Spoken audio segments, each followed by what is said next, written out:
شايف نفسك فين بعد 8 سنين من دلوقتي؟ بعد 8 سنين اه ده سؤال قوي. ركز لان مصيرك هيتحدد على الاسئله مفهوم دي. طبعا مفهوم طبعا. بلاش هقول لك حاجه تانية. من 10 سنين كنت متخيل ان انت هتبقى قاعد معايا النهارده؟ من 10 سنين والله كنت هساله لك بطريقه تانية او بلاش، انا عارف يعني يمكن صعبتها شويه، انا اسف. هسالك اسئله ابسط شويه. قول لي ميزه واحده عندك. لا لو على المزايا يعني ممكن نتكلم اوكي يلا قول لي او اقول لك حاجه، اديني 7 عيوب. لا لو على عيوب كتير يعني متأكد. اوكي يعني بس ممكن قول لي 7 عيوب. طيب يعني ممكن انا اسف، انا اصلا ما اعرفش اسمك، انا نسيت اتعرف عليك. معلش عرفنا بنفسك بس الاول، انا الكلام خدنا، معلش سامح.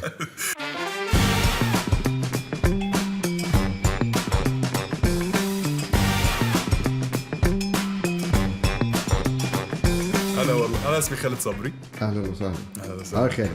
ازيك يا شيخ؟ مساء الفل. عامل ازيك ايه؟ يا خير؟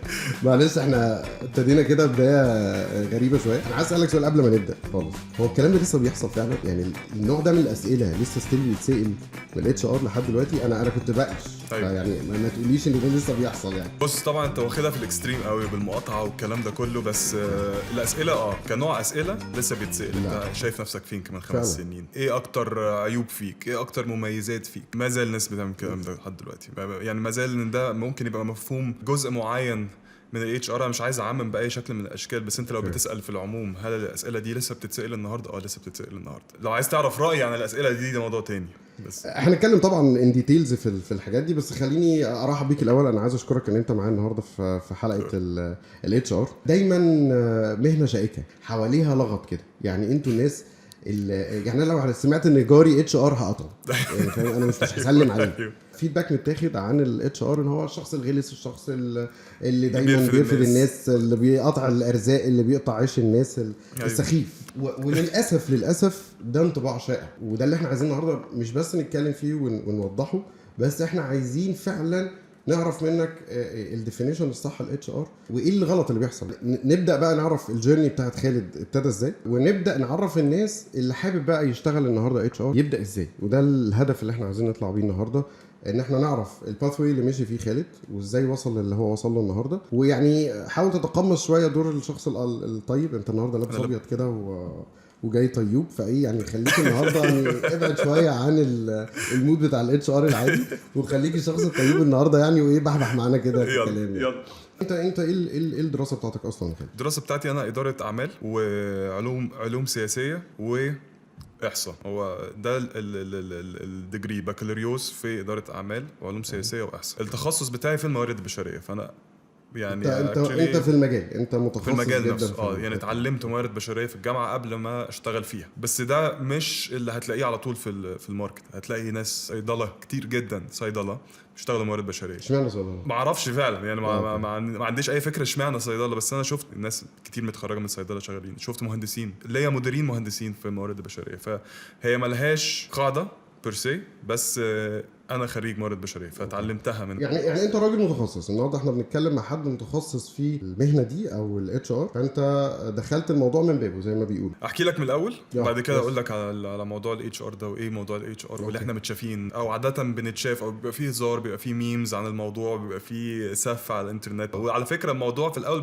بيبقى مضحك وبيبقى ظريف وبيبقى سف وبيتاخد كسف. ساعات برضو ممكن يضايق الشخص اللي بيقراه، يحس فعلا انه محطوط في حته معينه في عين الناس، متشافه بهذا المنظر. انت فعلا بتلمس داخل، يعني انت بيوصلك السف اللي بيتقال، وبيوصلك ان انت شخص شرير مش بيوصل لي دايركتلي، هيوصلك دايركتلي في مكان الشغل لو انت فعلا تتصرف من هذا القبيل. ما اكيد السف ده ناتج عن تصرفات معينه وصلت للناس واتشافت بهذا المنظر، فابتدت تبقى سف. فهو اكيد نابع من شيء، ما طلعش من لا شيء. ان الاتش ار في الاول في الاخر شغلانه زي السيلز، زي دكتور السنان. يعني هي شغلانه زي اي شغلانه، ملهاش اي افضليه في الشركه عن حد اخر، بس هي طبيعه الشغلانه. ساعات بتحتاجك انك تعمل حاجات، تاخد اكشنز مش هيعجب كل الناس. تعالى بقى نرجع شويه كده.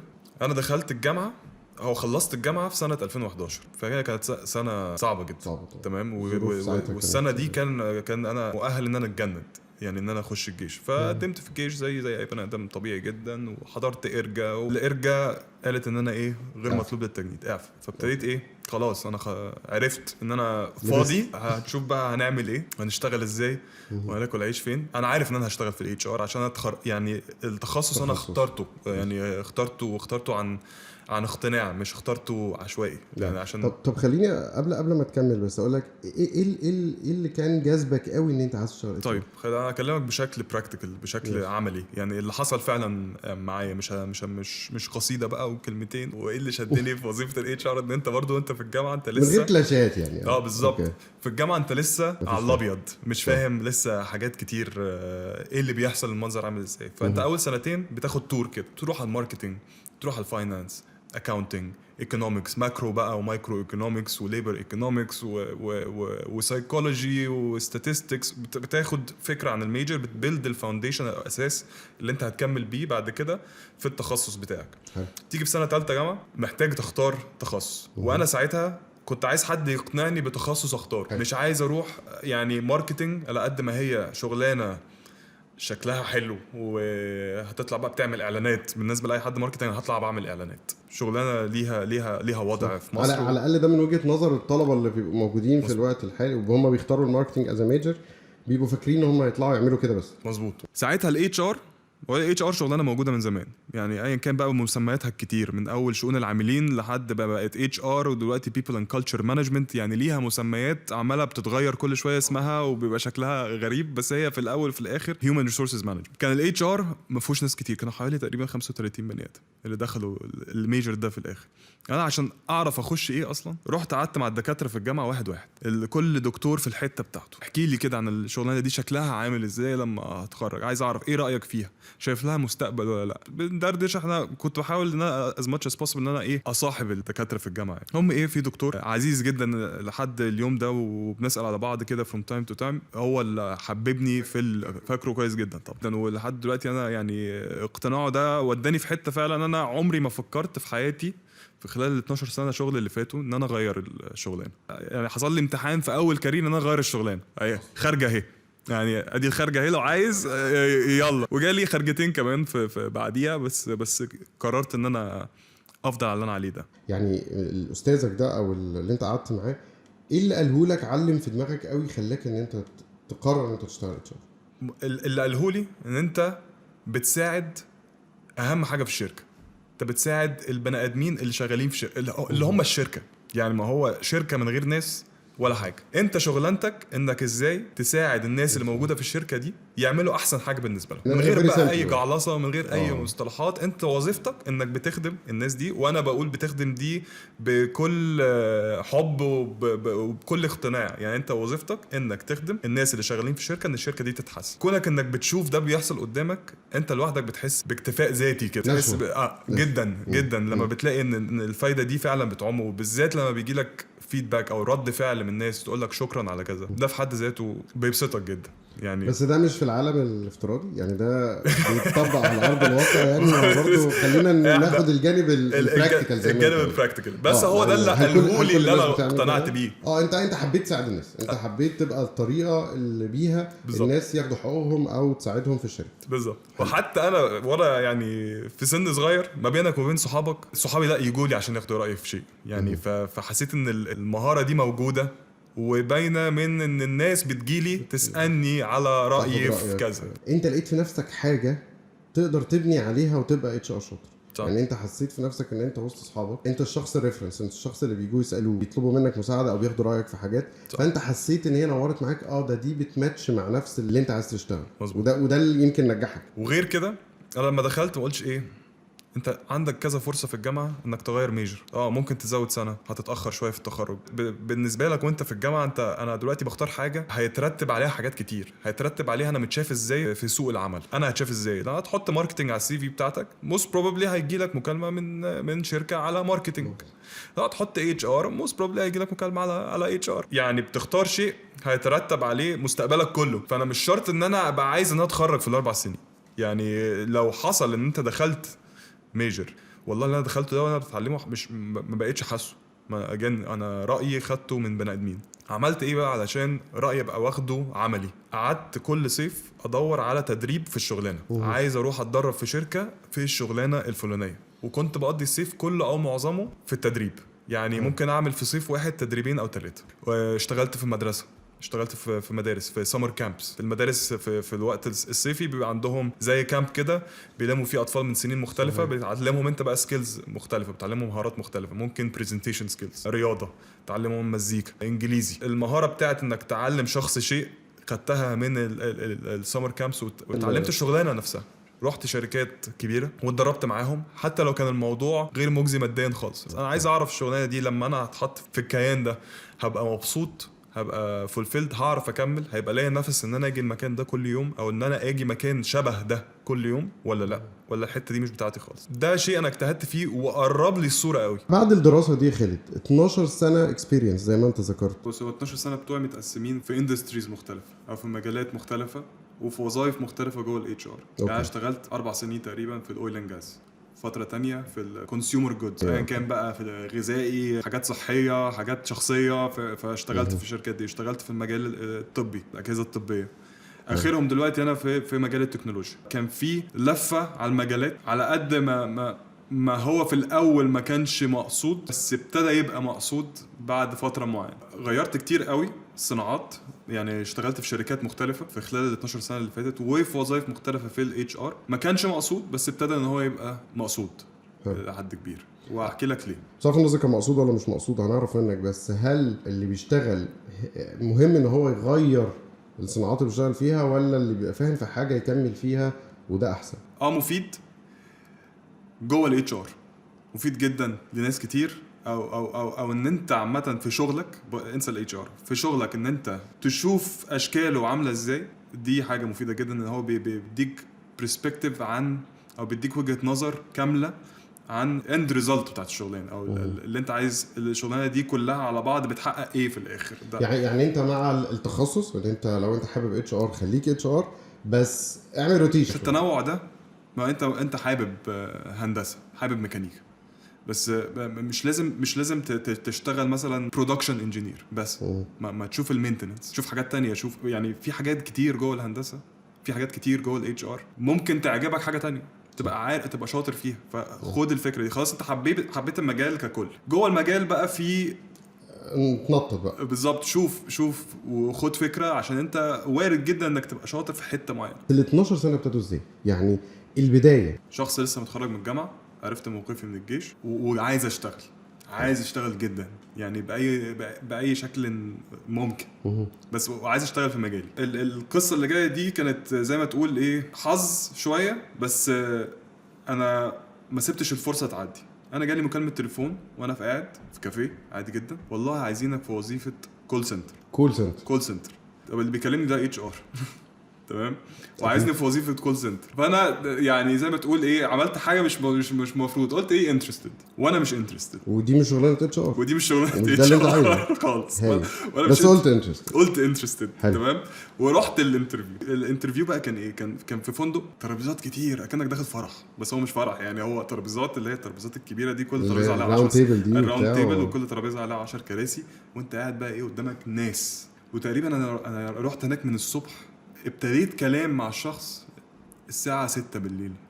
يوم طويل جدا، بس انا تمام، ما كنتش متضايق خالص. يعني انا فكرني بالشركات اللي بتيجي الخلايجه لما بيجي يعملوا، او الشركات الاجنبيه او مش اجنبيه، الشركات في الخليج اللي بيعملوا توظيف العماله. فبتلاقي مثلا فندق كده في بتاع 800 جزار مثلا على مش عارف ايه، وبيختاروا جزارين كول سنتر برضه ويلا فاهم. بس كول سنتر يعني كول سنتر كبير ومحتاج موظفين كتير، فاكيد عدد كبير، محتاج كاستمر سيرفيس ليفل معين، فاكيد طبعا الناس هتبقى كتير. بس هي النقطه ان مش دي اللي انت عايزه، بس روح. مش ده تخصصي خالص يعني. مش ده تخصص احترمه جدا. انا شغلانتي كاستمر سيرفيس بنوعها زي ما بقول لك، كمفهوم بشكل ما.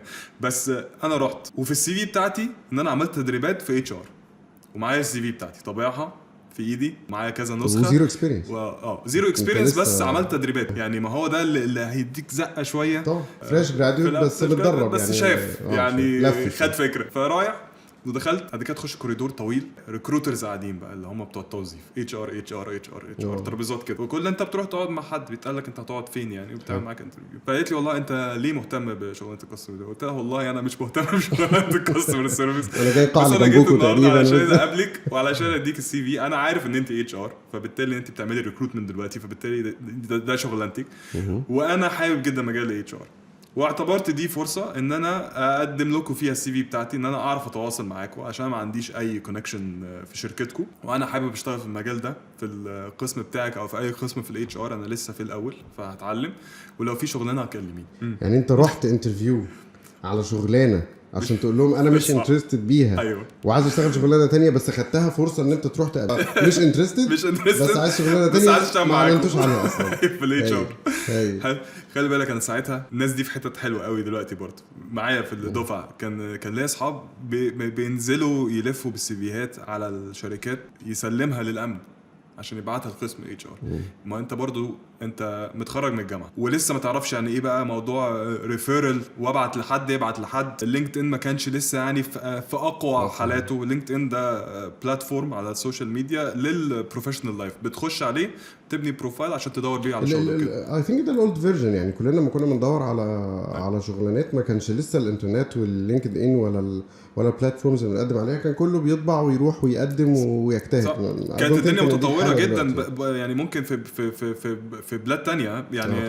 اجانا انا متخرج 2011 مش من زمان قوي، ففي انترنت وفي كل حاجه بس لسه طريقه الشغل في الحته دي تليفون وكاستمر سيرفيس وقدم السي في وتعالى اعمل انترفيو ومكان كبير قصه. فجات لي الفرصه لحد عندي ان انا اوري نفسي لحد واديله السي في. مش هاخدها، لا هاخدها، هروح. بس شابوه يعني التفكير حلو، التفكير يعني نفسه عجبني ان انت تنتهز فرصه ان في ناس بتقول لك تعالى تروح انترفيو عشان تعرض نفسك في حاجه تانية خالص. ممكن ما يعجبش ناس كتير بتسمعنا النهارده يقول لك مش صح اللي انت عملته، بس ده اللي انا عملته في الواقع، ده اللي انا عملته. فالسؤال هنا بقى هو فيدباك الريكروتر كان ايه لما هي دلوقتي اتفاجئت ان انت جاي بتقدم على شغلانه وتقول لا انا مش انترستد اصلا، انا عايز شغلانه تانية خالص؟ هي رياكشنها كان ايه في الوقت ده؟ بص انت هنا واخد ريسك ولازم تبقى يعني ايه يعني في ميت وكده ميت يعني في سلام مع الريسك ده يعني عشان انت وارد جدا انت بتبقى فعلا، وده حقيقي مش حاجه تعيب الشخص. انا ضيعت لها ربع ساعه من وقتها في وظيفه هي جايه تعملها مع حد وجالها حد تاني خالص مش مهتم، فهي ممكن تبص لها وجهه نظرها ده تضييع وقت. وجهه النظر ده however علشان برضو السيتويشن نفسه هي اتش ار وانا عايز اشتغل اتش ار، هي كانت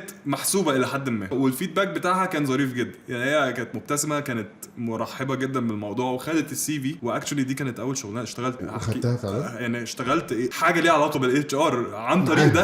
ايوه يعني مع نفس الشركه. ايوه فالموضوع ما جاش يعني الخطه نجحت يعني طب نجحت تمام، بس مش شرط ان ده هيحصل مع حد. لو حد جرب الموضوع ده يعني لا في طرق احسن دلوقتي ممكن. ده اللي كنت اساله لك. انت النهارده لو جالك حد بيعمل نفس الموضوع في بوزيشن وانت بتنترفيو على بوزيشن، وجالك النهارده حد بيقول لك والله انتوا طالبين كاستمر كير بس انا راجل بحب اشتغل في الكواليتي أيوه. في الايفنت وانا خبره واتدربت وبتاع، انت هتتعامل مع الموقف ده النهارده ازاي؟ دلوقتي في طرق كتير انك تبقى عارف بيها الكادر قبل ما تشوف. في لينكد ان بتعرف تخش عليه خلاص، حتى الناس اللي في الجامعات دلوقتي بتخش وبتحط السي في بتاعها وبتحط الخبره بتاعتها وبتعرف انت تتواصل معاهم، تبقى عارف هو عايز ايه عن طريق لينكد ان. فالموضوع بقى ابسط شويه، بقى اسهل شويه، المسافات قصرت. بس لو جالي حد هتصرف معاه ابيض ولا اسود؟ لا ابيض طبعا، هتصرف معاه ابيض جدا يعني بجد؟ لا مش هاخد الموضوع. هتفتكر الموقف اللي هفتكر ان الموضوع ده، وهفتكر ان ده شخص جاي يجتهد مش جاي يضيع لي وقت.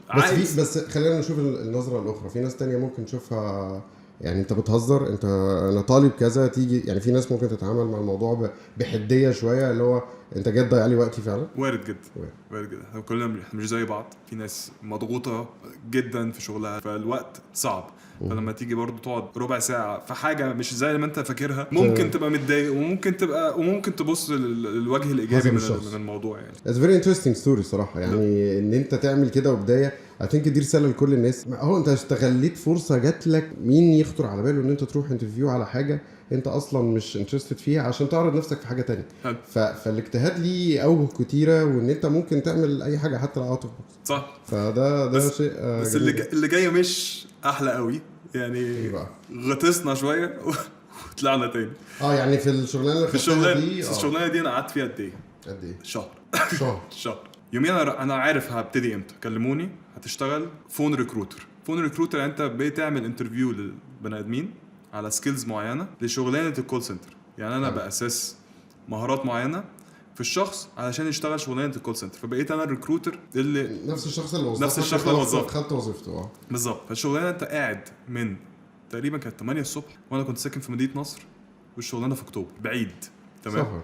والمرتب تقريبا كان ساعتها 1200 جنيه. فالمشوار لوحده مش مجزي يعني مش مجزي، بس تمام انا بالنسبه لي مش شايفه كده.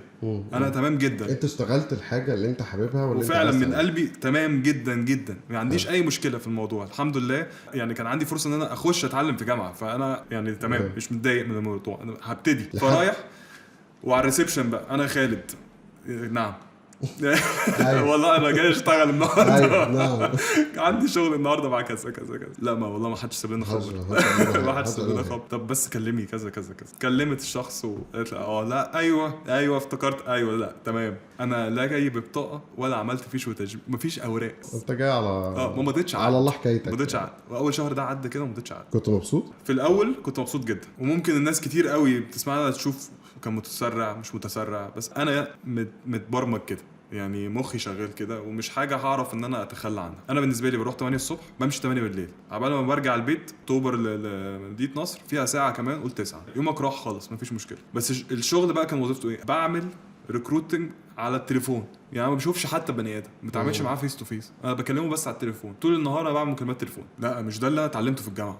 مش ده. انت عايز this kind of interaction والتفاعل مع الناس وتقعد قدام حد وتتكلم. عايز ابقى مفيد، بعمل حاجه مفيده. ده مفيد للشركه يعني ديفينتلي. ومفيد انك تختار الشخص الصح في المكان الصح، عشان لو اخترت حد غلط هيأذي الشركه. مش هيأذي الشركه، هيأذي نفسه كمان. هيبقى هو مش مبسوط والشركه مش هتبقى مبسوطه. شغلانه الريكروتنج مفيده جدا ومهمه جدا، ودي مش شغلانه الريكروتنج ليها او التوظيف ليه بقى حاجات كتير ممكن نتكلم عنها. بس الشغلانه دي انا ما انبسطتش فيها. فبعد شهر واحد صاحبي كلمني قال لي انا رايح ماليزيا هقدم على اخويا على الجامعه هناك، تيجي معايا؟ هو عارف ان انا كنت ساكن عايش هناك يعني وتربيت هناك. قلت له تمام. قدمت استقالتي على طول. مفيش استقاله، مفيش عقد، مفيش حاجه، انا ما اعرفش هقبض ولا لا اصلا. قلت له شكرا انا همشي. طيب بالمناسبه قبضت ادوني حق الصراحه. لا ادوني حق الصراحه من غير عقد الصراحه. قبضت ورحت معاه ماليزيا، هو يقدم لاخوه وانا هدور على شغل. حسيت ان ايه، طب ارجع على الحته بتاعتي تاني بقى، الحته اللي انا عارفها كويس. انا اتربيت هناك في فتره زمنيه في عمري، يعني في عمر المراهقه، في فتره اللي انت بتنضج فيها بتكبر فيها، مرتبط قوي بالمكان. يعني ما قضيتش طفوله، لا انا قضيت الفتره اللي هي بتاسسك كبني ادم دي. قلبت بقى الدنيا على شغل، واكلم والدي تشوف ناس من اللي كنت اعرفهم دول يحاول يشغلني هناك وايه، وادور واقدم على النت وبتاع. مفيش فرصه. شهر ونص تقريبا رجعت مفيش شغل، وبقدمت تاني. اظن ساعتها رايح هاخد بقى ايه الشهاده الاخيره اللي هي الفاينل. انت بتاخد شهاده مؤقته، بتاخد شهاده تخرج بقى، تخرج فاينل. يعني انا معايا مؤقته هعرف اشتغل يعني، بس باخد الفاينل. وانا راجع في الطريق جالي مكالمه تليفون، شركه توظيف بتعمل توظيف لشركات. فهي شركه اتش ار. الشركه دي كان مكانها في الدقي وانا في مدينه نصر، وبرضه تمام. مرتب كان كام؟ كان تقريبا حوالي 1500 جنيه. رايح هتشتغل ايه؟ زي الفل 300 جنيه. هتشتغل ايه؟ ريكروتر. لا طب ريكروتر بجد ولا على التليفون؟ من اولها كده ريكروتر بجد يعني هتقعد مع ناس فيس تو فيس وتشتغل. بس هي دي اللي انت عايزها؟ لا هي دي عايز اجربها بقى، اجرب الدنيا بجد، الدنيا بجد. فرحت. والحلو في الشغلانه دي، مع اني انا برضو ما طولتش كتير، بس علشان جالي الهدايه الاكبر بقى اللي انا ابتديت، اللي انا بعتبرها فعلا البدايه الحقيقيه لكاريري. رحت الشغلانه ما عادش فيها كتير خالص، قعدت 3 شهور. كنت بتقعد مع بتوظف لشركات مختلفه وبتوظف لشغلانات مختلفه. الموضوع كان ظريف جدا وتعلمت فيه كتير جدا، وكان اول مدير كويس جدا جدا ليا في الشغلانه دي. يعني بنينا علاقه قويه في فتره بسيطه جدا يعني. كانت ست يعني افتكرها كويس جدا جدا جدا. طب قد ايه بيفرق بقى وجود المدير الكويس؟ يعني دي تاني مره انت تتذكر فيها حد غير الاستاذ الدكتور اللي كان عندك في الكليه، وده وان دل ان هو موظفين ناس صح. يعني الريكروتر او الاتش ار اللي دخل المدير ده اصلا الشركه صح. هو معين حد صح لدرجه ان هو قدر يعلم في الناس اللي تحت. قد ايه بيفرق فعلا ان انت تبقى بتتعامل مع ناس مديرين شاطرين وفاهمين؟ هو الفرق ما بين ان انا اكره حياتي للليفل ده او ان انا ابقى مروح البيت كل يوم الساعه 3 الفجر مبسوط. فالمدير بيلعب دور كبير جدا في حياه اي موظف. اتش ار او لا. وغير كده الاتش ار الشاطر هو اللي جايب المدير الشاطر ده، صح. فلازم يبقى في اتش ار شاطر برضو مع المدير، تبقاش هي منظومه حالة كامله يعني منظومه كامله. المدير الشاطر الاتش ار شاطر لو فاهم هيجيب ناس كويسه، كانديديتس كويسين، لما يكبروا هيبقوا مديرين كويسين، هيعلموا في الناس زي ما انت بتتكلم النهارده بعد كام سنه انت فاكر مين المدير وكان بيعمل معاك ايه ويو نيفر فورجيت هيم. وفي هنا بس ممكن نتكلم فيها بعدين، هنتطرق لليه ساعات الاتش ار بيبقى متشاف بشكل وحش، عشان زي ما في حاجات جميله ومحتاج ان انت تختار بني ادمين شاطره وكويسه وتعرف تفيد. زي ما قلت لك هو ممكن ياثر عليك، يعني فرق ما بين السماء والارض، يعني ياثر على بني ادم حياته نفسيا طبعا. يعني يخليك مبسوط وعايز تيجي الشغل كل يوم وبتشتغل بحماس وعارف انت رايح فين وحاسس ان هو واخد باله او واخده بالها منك كشخص، او ان انت مش متشاف كبني ادم. فبالتالي انت ليه هتدي on the other side. انت برضو وظيفتك انك ساعات بتحتاج تاخد قرارات صعبه تشيل الناس اللي مش كده. ما بيبقاش قرار على فكره، يعني ما بيبقاش قرار موارد بشريه بس، هو ما فيش قرار من القرارات دي عشان مش سلطه بحته. هو اجان قسم موارد بشريه ده is a support function. في ناس ما بتحبش المصطلح ده، بس انت هنا علشان تساعد، علشان تهيئ الليدرشيب او الاداره ان هي تاخد قرارات مظبوطه، ان انت تديهم السكيلز او المهارات اللي هم محتاجينها، او تعرف هم محتاجين ايه علشان يعرفوا يعملوا القرار المظبوط، مش ان انت تاخد القرارات. مش زي ما هو متعرف عليه ان هو بجرة قلم يمشي الناس ويعمل، مش بتاعتك خالص. دي نقطه مهمه كمان. معظم الناس فاكره الاتش ار هو اللي عنده السلطه ان هو بجرة قلم يمشي الناس ويعين الناس ويدي جزاءات للناس. طب ازاي؟ ما يعرفوش ان هي منظومه كامله ما بتتمش لوحدها خالص. انا ليه يبقى عندي السلطه ان انا امشي حد في المبيعات، اثر في مستقبل حد في قسم مش بتاعي؟ وحتى لو في القسم بتاعي ما بيبقاش قرار بني ادم بشخصه. كملت ازاي بقى بعد ال3 شهور دول؟ اشتغلت في الريكروتمنت، بعديها ب3 شهور جات لي وظيفه مغريه جدا في مجال تاني خالص، في مجال الماركتينج. الدنيا في الاول كانت بقاليش كتير، رحت ماليزيا ورجعت ماليزيا يعني اول امتحان ليا هتكمل ولا لا، وقررت انه لا. رجعت ما رجعتش عشان ما عرفتش ارجع في كلامي برضه. قعدت في البيت شهر، اوحش شهر في حياتي يعني. استقلت عشان بفكر اروح ومضيت، بعد كده رجعت في كلامي. الحمد لله ان هو كان شهر يعني. قعدت اقدم على شغل لحد ما جات لي وظيفه كويسه جدا جدا جدا في من اكبر شركات البترول في العالم. نقله مختلفه على بروفيشنال ليفل، يعني انت خلاص بقى اتعلمت واتدربت وشفت وبقيت محدد انت عايز ايه. والحلو في الشغلانه ان ساعتها ما كانش لسه التخصصات مبنيه في الاتش ار، اللي هو مثلا قسم توظيف، قسم كومبنسيشن، قسم اتش ار بزنس بارتنر او مدير موارد بشريه. كانت الشغلانه اتش ار زي ما بنسميها اتش ار جنراليست، يعني بيعمل كل حاجه. انا اول حاجه خدتها خالص في الوظيفه، انت هتخش اوديت الاركايف، عندك 1600 فايل، محتاج ان انت تتاكد ان كل ورقه مظبوطه عشان لما يجي لك بقى اوديت ولا حاجه تبقى الدنيا مظبوطه. الوظيفه دي على قد ما كان ليها مواقف حلوه ومواقف وحشه، بس بنت الفاونديشن بشكل مظبوط. في قرارات بعد كده خدتها كتير علشان بس ابقى عارف الفكره كلها عامله ازاي. يعني خدت قرارات صعبه بالنسبه لاهلي ساعتها at the time. وعلى فكره انا اتجوزت صغير، يعني اتجوزت صغير جدا، تقريبا 23 سنه خطفت.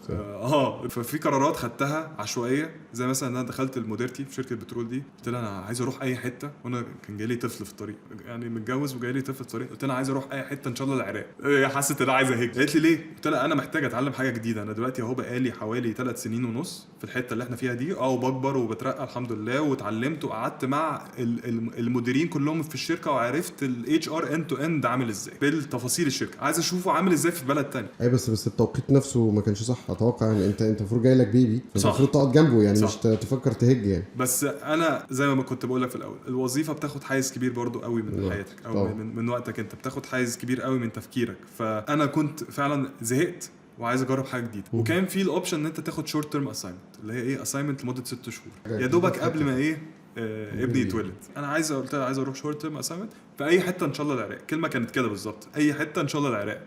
مش العراق. رحت العراق. قالت لي ان شاء الله العراق. قلت لها ابن حلال، احنا مش لاقيين حد يروح اصلا. طيب في زبون جه يلا. من احلى ايام حياتي بجد والله، جدا كده. الناس والشغل قد ما احنا كنا تجربه مختلفه برضه، تجربه مختلفه جدا، ابعادها كلها مختلفة. طريقه الشغل مختلفه خالص، السكيل سيت اللي انت بتدور عليها من دول مختلفه. على فكره العراق اكتر من 50% من اللي كانوا متوظفين في الشركه انترناشونال، من بلاد مختلفه، بلاد عمري ما سمعت عنها قبل كده.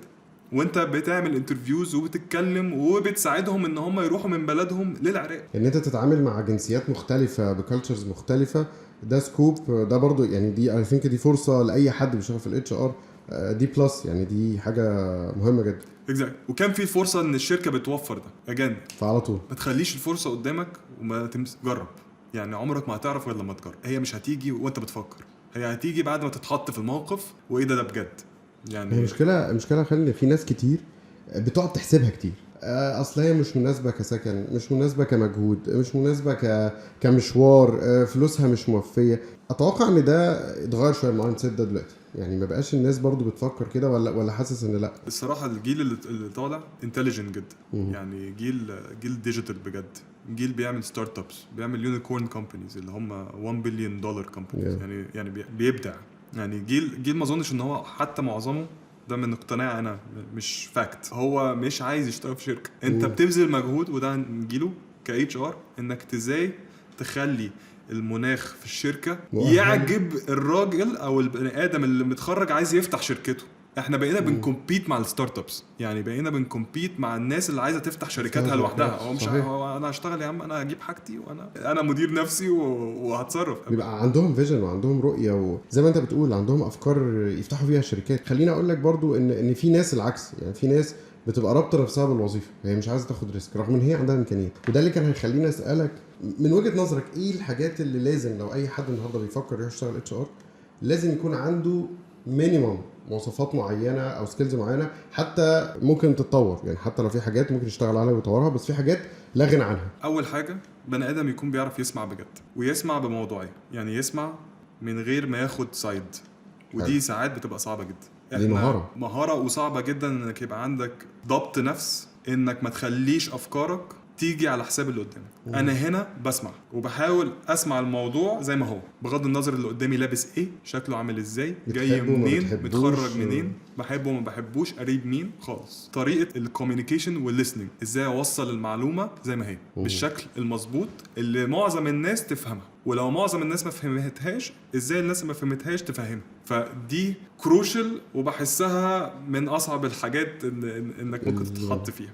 وساعات انا في ايام ما كنتش بقدر اخد فيها اكتر من 5-6 انترفيوز، مش هعرف اقدم نفس الكواليتي بتاعت الانترفيو للشخص اللي انا اديتها للي قبله. فبشوف انا الليميت بتاعي قد ايه، وهعرف اقيس كام مهاره في القعده دي. ودي هنرجع للسؤال اللي كنت بتهزر بيه في الاول، عايز تبقى فين في 5 سنين وكده. الاسئله دي وايه الاسئله اللي ممكن تبقى احسن، او ليه بنسال الاسئله دي اصلا اول. يعني دي انت شايف ان دي حاجه بيزك، لازم جود ليسنر او المستمع جيد لازم يكون مستمع جيد من الدرجه الاولى. مستمع جيد، ضبط نفس جيد، يعني ضبط نفس مظبوط، ما يتجرش لافكاره الشخصيه، ما يبقاش هوائي او عاطفي او وات ايفر. انت محتاج تبقى عاطفي في الشغلانه دي، بس بشكل مظبوط برضه. انت بتتعامل مع بني ادمين بالعدل، ايكويتي نوت ايكواليتي. الحاجه الثالثه ازاي تحل المشاكل، بروبلم سولفينج سكيل، دي لازم تبقى موجوده. يعني انك تبص على الشيء مش كشيء اللي هو كبير، طب ازاي نحله على طول. عندك المايند سيت ان انت تطلع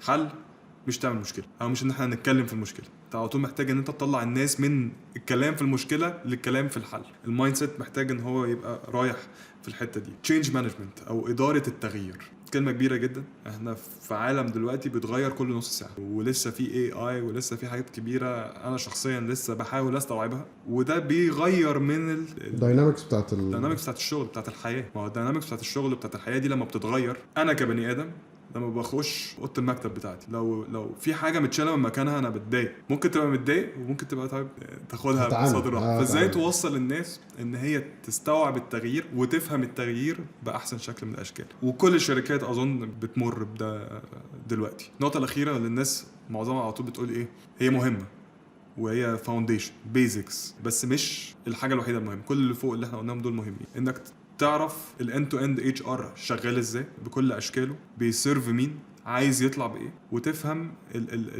القوانين، منظومه ماشيه ازاي جوه الشركه وفي بلدك.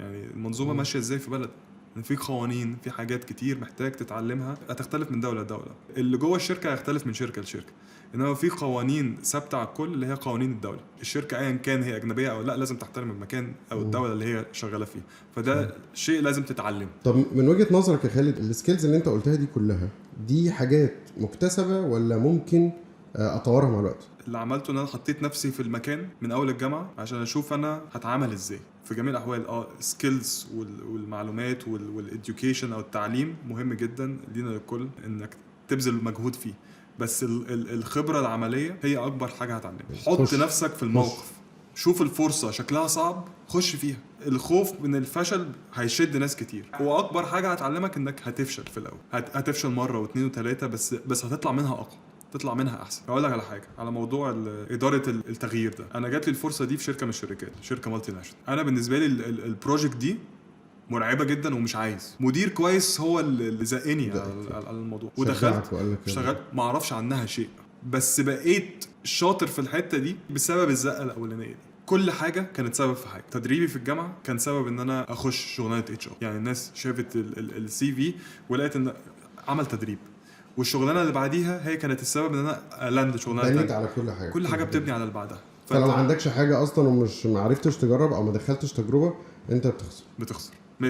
فخد الريسك، وده اللي هيعلمك انك تبقى في الموقف نفسه. طيب في تخصصات في المهنه دي؟ يعني انا لما اجي اختار كمان اتش ار لازم ابقى حاطط في بالي ان جوه الاتش ار في فروع، في تخصصات، في فروع كتير وابتدت تكتر اكتر واكتر دلوقتي.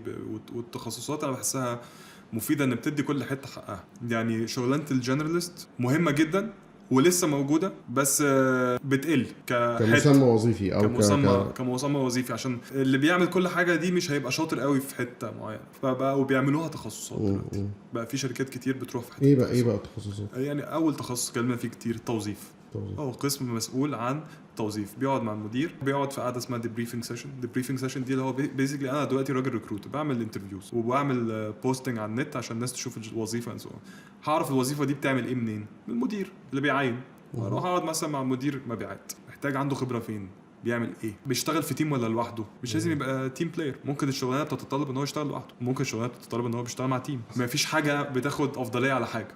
احنا عاده بنعمم المصطلحات على طول، اللي هو تيم وورك، يبقى شاطر في التيم وورك. مش شرط. ايه المهارات اللي انا محتاج اقيمها في القعده دي؟ هيرص لك 20 مهاره. ايه اكتر 4 حاجات، 3 حاجات، 5 حاجات بالكتير بتتكلم معاه وبتقول له انا قلل دول، انا مش هعرف اقيم كل ده في قعده مع شخص واحد. لازم تحدد لي انت ايه، حدد لي ايه اكتر حاجه وانا هعدي وجهه نظري. وعاده مش المفروض ان يبقى واحد بس بينترفيو شخص، المفروض يبقى في كذا عين بتبص على نفس بني ادم، عشان احنا بني ادمين بنقيم بني ادمين. في قعده تقدر تحكم على كل البوينتس دي مش فير، صح؟ مش فير بس اجان في كذا طريقه دلوقتي برضو، في كذا بني ادم بيقعد معاك المفروض. وغير بعد كده في 3 شهور مهله تجربه ليك وللشركه.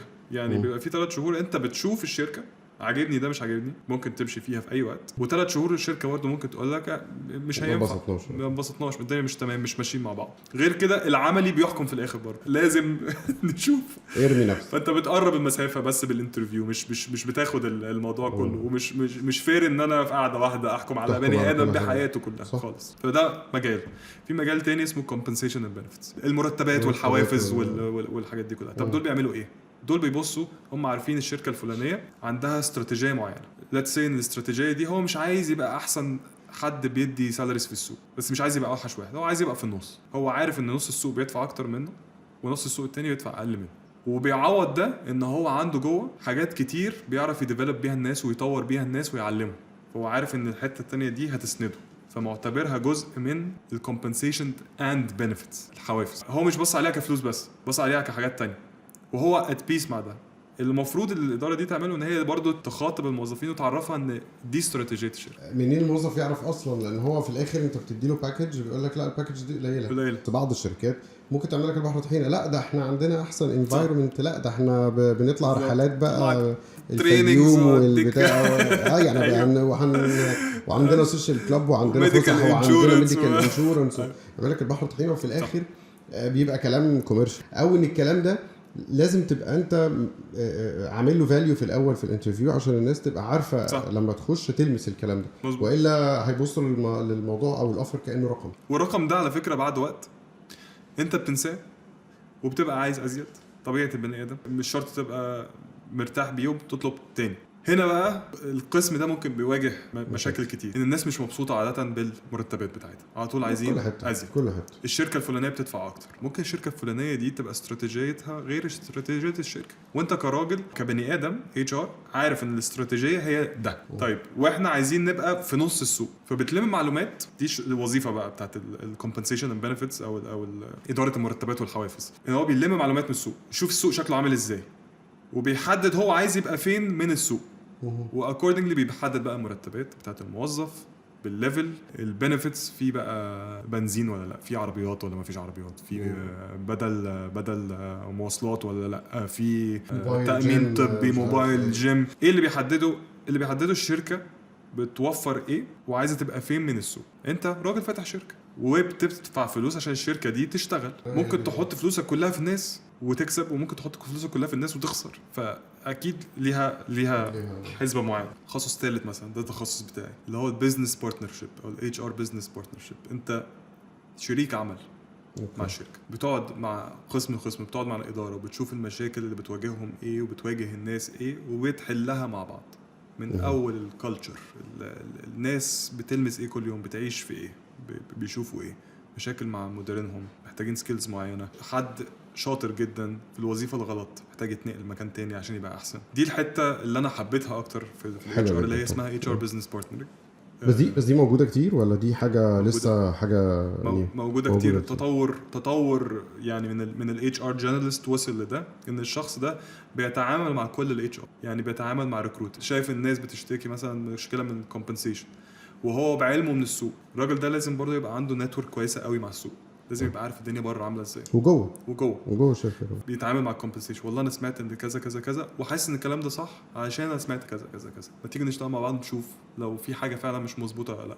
في حاجه مظبوطه تمام، مش مظبوطه نبتدي نشتغل. يعني تقدر تقول هو اللي بيحرك بقيه الاقسام اللي جوه بيستخدم بقيه الاقسام على حسب الشركه محتاجه ايه، فلازم يبقى ملم جدا وباني كونكشنز مظبوطه مع الناس كلها. ودي اكتر حاجه انا بحبها الصراحه. جميله يعني دي الحته اللي انا فيها دلوقتي وبحبها جدا. في اقسام كتير، في تخصص في اداره التغيير، حد شاطر في اداره التغيير. لما يحصل تغيير في الشركه الراجل ده بيخش هو عارف ازاي يمانوفر ويروح من قسم لقسم علشان يميك شور ان الناس ما تبقاش متضايقه من التغيير، تعرف ازاي تستوعب التغيير، تفهم التغيير اللي بيحصل ده ليه وفين وهيودينا لفين. المشكله بس لو غير بره الشركه، يعني لو فضل نقل وبعدين راح في حبه كده ما لقاهمش راح مفارم، دي بتبقى المشكله بقى. اتوقع ده الشخص اللي بياخد كل الكلام يعني اللطيف اللي بنسمعه على بص مش يعني. بياخدها دايركتلي بس الشخص ده ممكن فعلا يجي يقرر يقول لك الوظيفه الفلانيه الشركه ما بقتش محتاجاها واحنا محتاجين وظيفه جديده ظهرت اتبنت في السوق كده، طلع الوظيفه دي ودي هتفيدني. هنشوف بقى ساعتها ممكن الوظيفه الفلانيه اختفت، فبالتالي اختفت باللي قاعد عليها، اتشالت. طب افرض الراجل قاعد عليها شاطر في الوظيفه الجديده اللي اتخلقت دي، هيبقى بوتنشال كانديديت ان هو يعمل انترفيو فيها ويتاهل ليها. بس لو مش ده ساعتها هتسمع بقى الكلام الوحش اللي تسمعه عننا. لا هو الكلام الوحش مش على دي بس، على فكره انت هتلاقي برضو الناس اللي بتعمل المرتبات والحوافز والحاجات دي برضو الناس بتهاجمهم. الناس بتهاجمهم هم فاكرين ان هم اللي بيتحكموا، ان هم الناس اللي بتزود وهم اللي عندهم وما بيردوش، وان هم مأزمينها على الناس. بس يعني بعد اللي انت قلته هي منظومه كامله. تعرف ان عاده تقريبا 99% من الاتش ار ملوش بادجت طبعا. يعني احنا ما عندناش فلوس في جيبنا. احنا مش بنمونيتور بادجت. هو ده الجبروت بقى، ان انتوا معاكم فلوس وبتتحكموا في لا مش بتتحكم طبعا، بهزر بس. يعني هي النقطه ان انت بتنفذ استراتيجيات الشركه وبتشوف الشركه ايه التوجهات بتاعتها وبتحاول توظفها في صالح الموظفين مش العكس. بالظبط. انت مش شغال للشركه بس، انت شغال للشركه ولا الناس. صحيح. بس الشركه ليها اخر في بادجت بمصاريف معينه، تحاول انت بقى تظبط الكلام ده بالظبط. فالبالانس ده ساعات بيبقى مرهق للبني ادم، بياخد وقت ومحتاج برضو زي ما قلنا قبل كده ضبط نفس كويس، ان انت تبقى هادي في جميع الاحوال، انك هتشوف جميع انواع المشاكل وجميع انواع البني ادمين وهتتعامل معاهم، ولازم تتعامل بكل واحد وتديله وقته. ما ينفعش تشغل دماغك في حته احنا الاثنين مش من جامعه زي بعض، او مش من نفس المنطقه، او مش من نفس البلد، مش نفس الديانه او whatever. ما ينفعش خالص. عشان كده انا دايما او ابتديت الحلقه وانا قلت لك هي وظيفه شائكه. يعني في عليها لغط كتير وكلام كتير، لان النفسيات مش كلها زي بعض. صح. هتلاقي في ناس عندهم سنة عنصرية فبيتعاملوا مع جنسيات عن جنسيات، في صح. ناس عندهم شوية تعالي، في ناس عندهم ما بيسمعوش كويس، في مظبوط. ناس عصبيين، وفي واحد خلقه ضيق، صح. فما ينفعش واحد يبقى خلقه ضيق يبقى في HR. ولو كان اتوقع ان these kind of people مش بتنجح، مش هي دي اللي هي بتحقق نجاح او بتحقق سمعة كويسة، وهو ده السبب الفيدباك الوحش يمكن اللي بيتاخد عن الاتش ار. صحيح.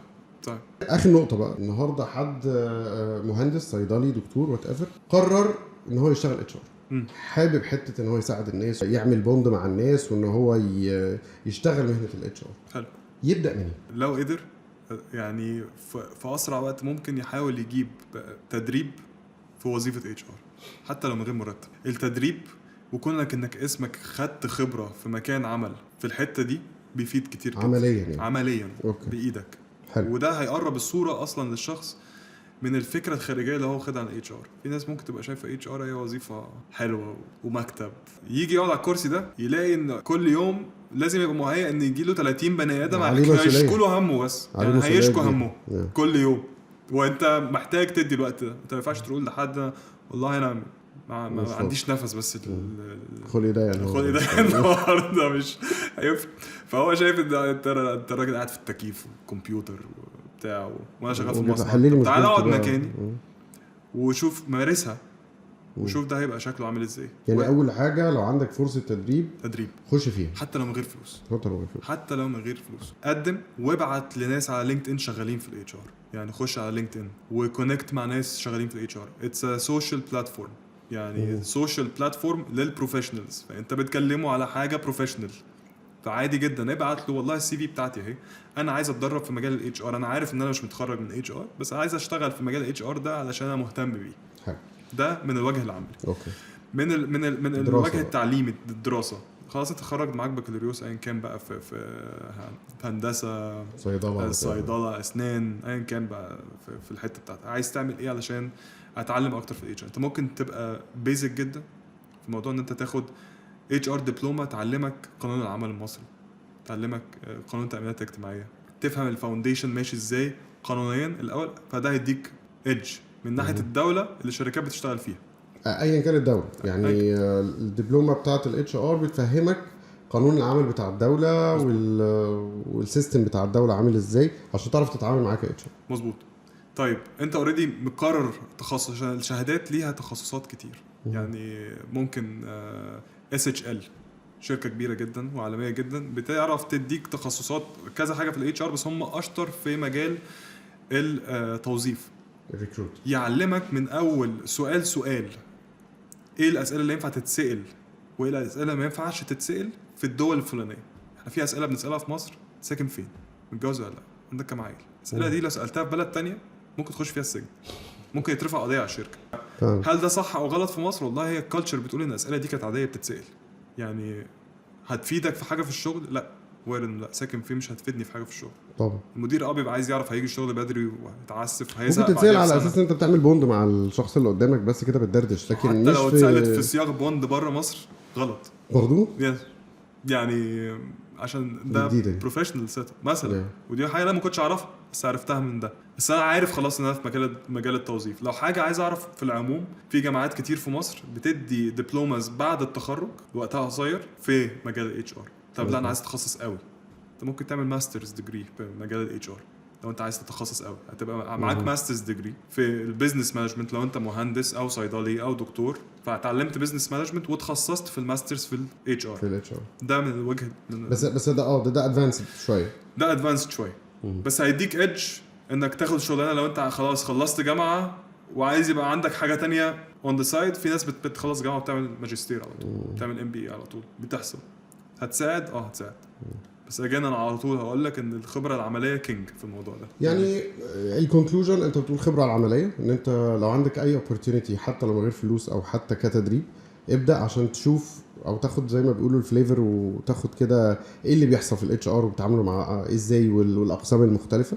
والحاجه الثانيه ابدا بدبلومه في البلد اللي انت فيها، بتبدا تفهمك سيستم الدوله وقانون العمل في الدوله وتديك الحاجات البيزكس بتاعت الاتش ار. ولو عايز تاخدها للادفانسد ليفل انت قلت لنا برضو الموقع الشركه اللي اسمها ايه؟ SHL. هننزل برضو اللينك بتاعها او في اي ديجريز معلومات تانية عنها. في SHRM وفي CIPD، ممكن نحط اللينكس دي برضو. يا ريت دبلومات هنحط اللينكس دي كلها عشان كلها ايه، كلها انت بتاخد فيها كورسات ولا ممكن تاخد ولا؟ كورسات بعينها في حتت معينة أوكي. عشان تبقى certified. for example I think the CHRM ليها levels، يعني بتبقى ان انت راجل معاك لايسنس انك تمارس وظيفتك في الاتش ار. هل هي مفيده في مصر؟ هتديك ايدج انك تلاقي شغلانه في الاتش ار، بس هي مفيده اكتر في SHRM في امريكا مثلا، CIPD في انجلترا، او في الدول المجاوره لانجلترا او الدول المجاوره ان انت معاك رخصه انك عارف تمارس الوظيفه دي، شاطر لايك لايسنس ان انت تمارس الحته دي. مظبوط. وليها ليفلز، وهي كده اتس فيري اديوكيشنال، هتفيدك كتير في المجال ككل، كورس باي كورس. يعني انت ممكن تقف في اي ليفل منه، مش لازم تكمل الموضوع لاخره يعني. بس اتليست دي بدايه ان انت منها لو خدت دبلومه وما خدتش دبلومه يو كان كونتاكت الشركات دي او الاماكن دي مزبوط. وتبدا معاهم تاخد الكورسات وات ايفر الليفل كلها اونلاين. اوكي ثانك يو خالد، انا مبسوط جدا جدا. وتوبيك انا قلت لك في الاول هو توبيك شائك شويه بس كان لطيف. يعني انا عارف ان ناس كتيره ستيل عندها اسئله كتير على الاتش ار ونفس اللي احنا قلناه القلش والسف بتاع الاتش ار ده. نتمنى ان احنا نكون وضحناه النهارده بشكل او ما. ودي فرصه اي حد حابب مهنه الاتش ار، سواء بيبدا سواء فريش جرادويت او سواء لسه بيخش تخصصات او كليه، او هو حتى دلوقتي واخد ميجر تانية زي صيدله زي هندسه او اي حاجه تانية. لو انت حابب الحته دي وحابب تدخلها المجال ده اتس نيفر تو ليت، تقدر تعمله وابدا. واحنا مدينك بنحاول نديك الجايدنس المطلوب يعني. طب شكرا يا احمد جدا على اليوم النهارده، بجد كان ثانك يو خالد. بالعكس انت شرفتني، وكانت حلقه يا رب تكون حلقه خفيفه للناس، واي ثينك انها تبقى مفيده لكل الناس ان شاء الله يعني. بس انا كان عندي سؤال بس قبل ما تمشي. قول لي. شايف نفسك فين كمان 8 سنين؟ اوبا